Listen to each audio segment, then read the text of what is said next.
Bi ơi, mẹ đâu rồi? Anh Bi ơi, anh có thấy mẹ ở đâu không?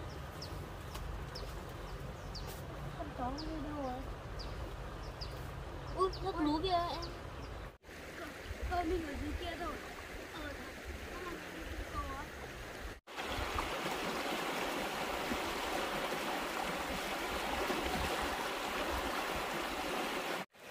Anh ơi, không biết mẹ mình đi đâu rồi nhỉ?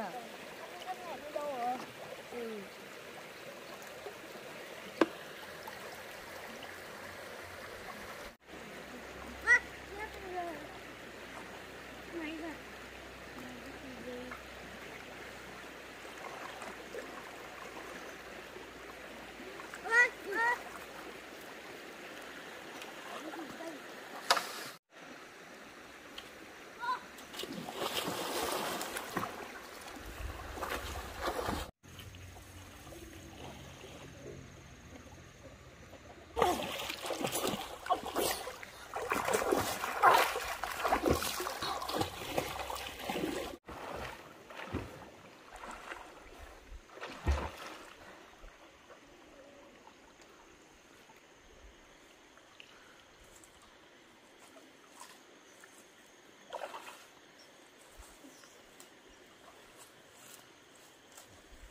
Anh ơi, anh phải đón em với. Sâu quá em không đi được.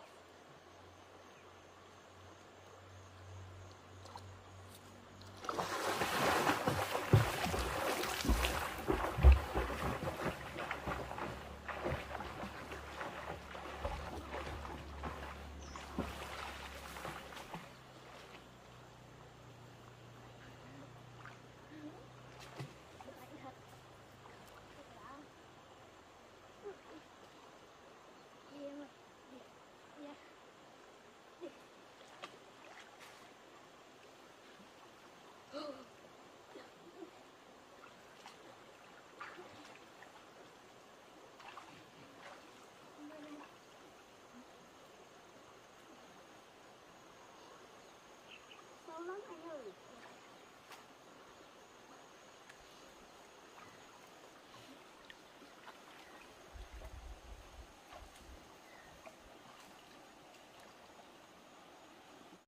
Đứng ở đây có ngồi thì mình kéo cái đi được chứ.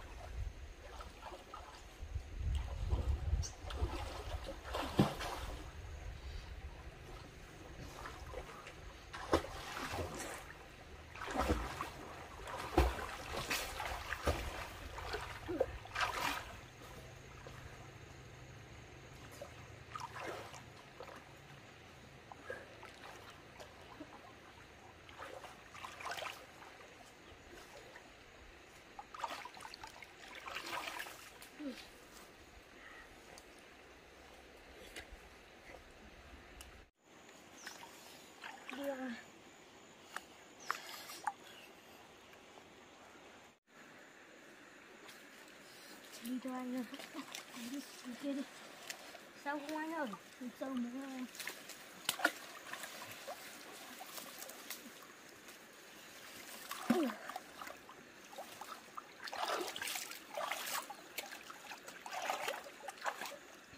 Mẹ kia kìa em. Mẹ ơi, con đây mà. Con ở xuống đây. Thì con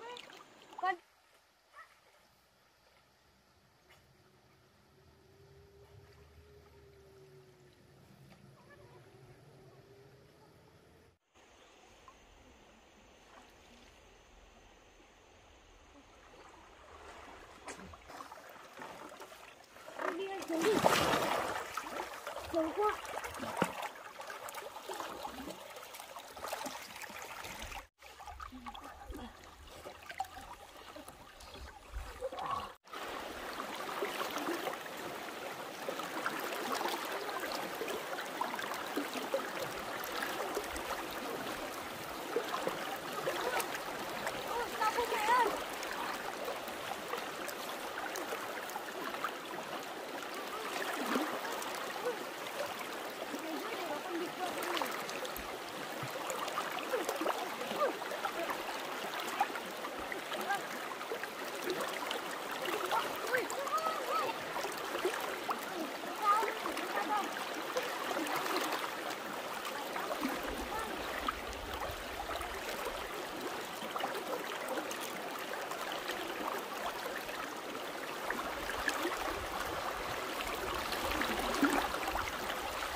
con chó của mình đi đâu rồi nhở? Chết tôi rồi. Nhưng mà con tiếc lắm. Mai mình lại đi nuôi con khác.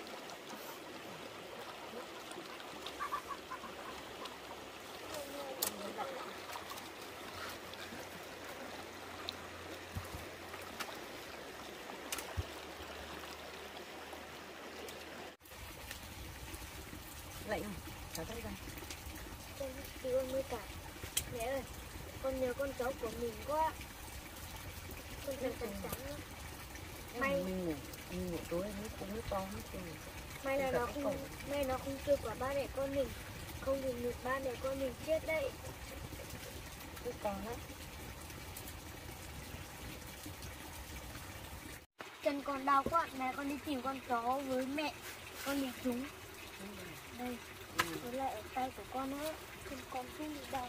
Chân con đi không bị đau. Ôi, bảo không đi. Mẹ tự đứng rồi sao? Đấy kìa.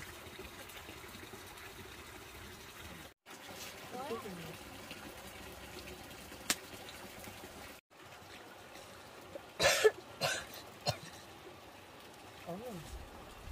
Nó đi chơi tắm lạnh rồi.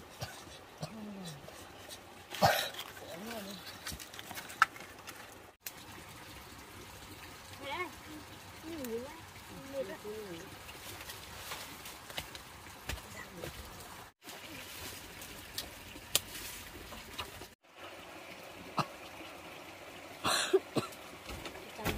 Anh bị làm sao đấy?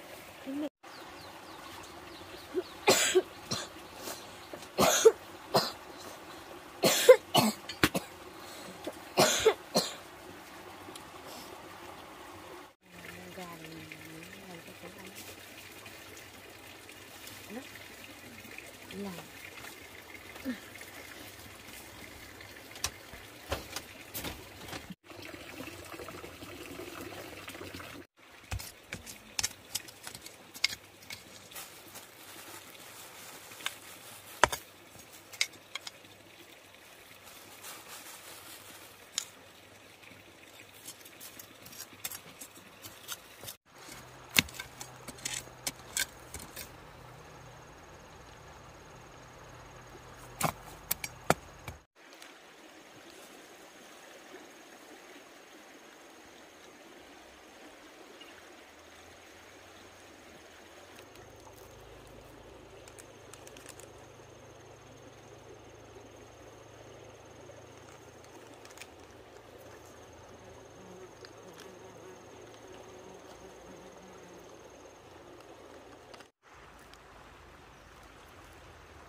Nếu mà trời mưa thì nó cuốn lên đấy.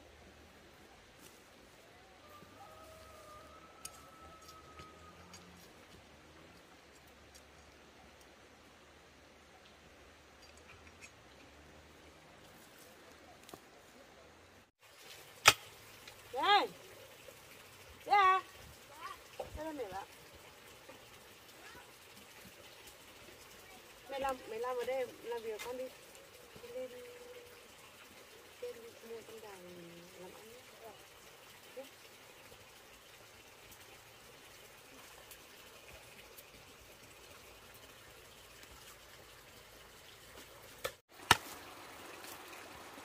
Con đi từ nhá.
lấy khoảng bao nhiêu tiền?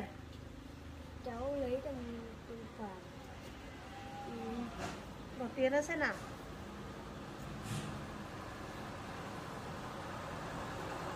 Thằng này không đủ mua thịt á. mà đủ tiền đi ra mua nhá.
Cháu ở đâu?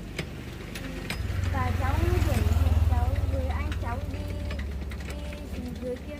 Mẹ cháu dựng một cái lều ở tạm dưới. Thế à? Thế bây giờ anh ốm à? Vâng. Thế anh ốm thì bây giờ có bằng này tiền thôi thì đi mua thuốc cho anh nhé. Thế thì bà cho con này. Thôi cho cháu thôi.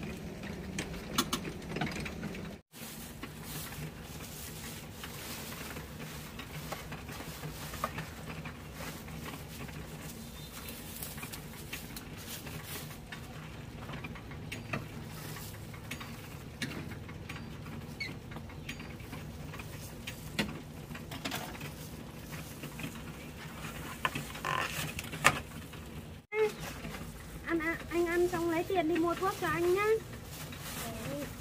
Này bác cho thôi, không phải tiền đâu. Cảm ơn. Bác ơi, khi nào cháu kiếm được tiền cháu trả cho bác nhé. Không cần trả đâu, cứ lấy về cho anh ăn đi. Cảm ơn bác. Lấy về đi.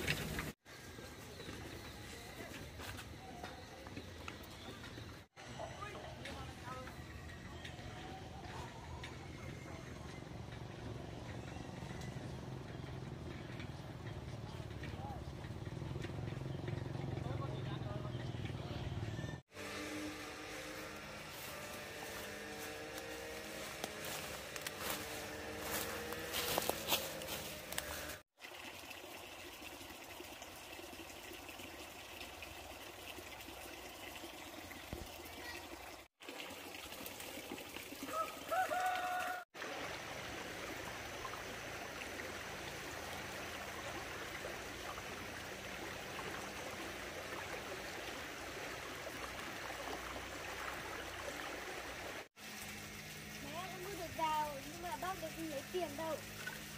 Bác để sau.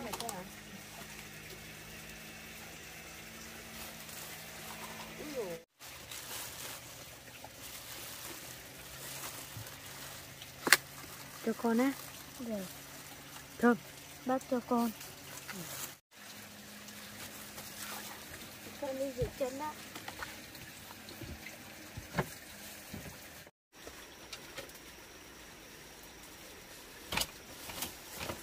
Em mua được gà rồi. Đấy, con. Em mua được gà rồi đó. Ở đây.